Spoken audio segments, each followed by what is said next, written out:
میرے تمام دیکھنے اور سننے والوں کو السلام علیکم ورحمۃ اللہ وبرکاتہ۔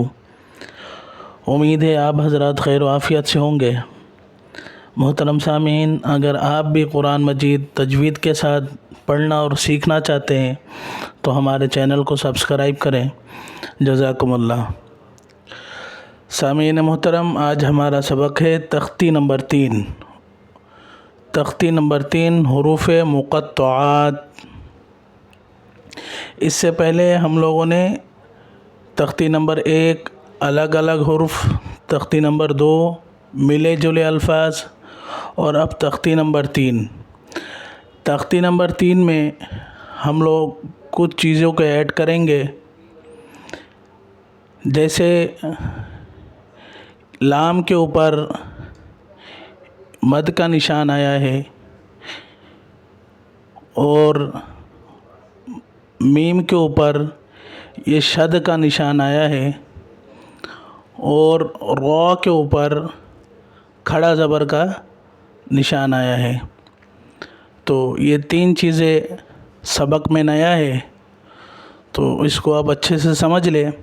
لام کے اوپر یہ جو مد کا نشان ہے، اس کو ہم 3 سے 4 الف کھینچ کے پڑھیں گے، اور یہ جو شد کا نشان ہے، اگر یہ نون اور میم کے اوپر آ جائے تو اس کی آواز کو ناک میں لے جائیں گے، جیسے الف لام،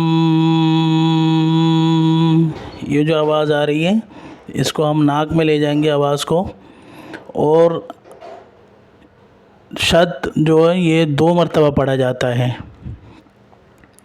اور اس کے بعد آتا ہے را کے اوپر یہ جو کھڑا زبر ہے، اس کو 2 الف کے مقدار کھینچ کے پڑھیں گے۔ سامعین محترم، حروف مقطعات کی بہت فضیلت ہے۔ اکثر قرآن پاک کے سورتوں کے شروع میں الف لام میم اور پھر یاسین اور الف لام میم صاد، اس طرح کے الفاظ قرآن پاک کے شروع میں آتا ہے۔ تو سامعین محترم، اس کا ترجمہ اور مفہوم سوائے اللہ پاک کے کسی کو علم نہیں، اور بعض حضرات فرماتے ہیں کہ اللہ اور اس کے رسول جناب نبی کریم صلی اللہ علیہ وسلم کے درمیان راز و نیاز کے باتیں ہیں، واللہ اعلم۔ تو آئیں ہم سبق کو شروع کرتے ہیں۔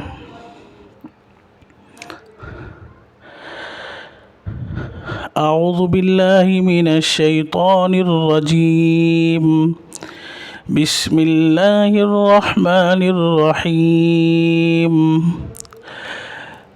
الف لام میم، الف لام میم صاد، الف لام را، الف لام میم را، کاف ہا یا عین صاد، طٰ طا سین میم۔ بعض دفعہ اس کو پڑھنے میں غلطی کرتے ہیں، سین کو میم کے ساتھ ملاتے وقت سین کی آواز آتی ہے، میم کی آواز نہیں آتی۔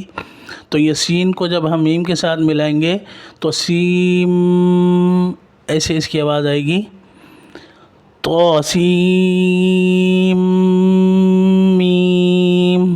سین کو پورا نہیں پڑھیں گے، سین کو میم کے ساتھ ضم کریں گے، سیم، ایسے،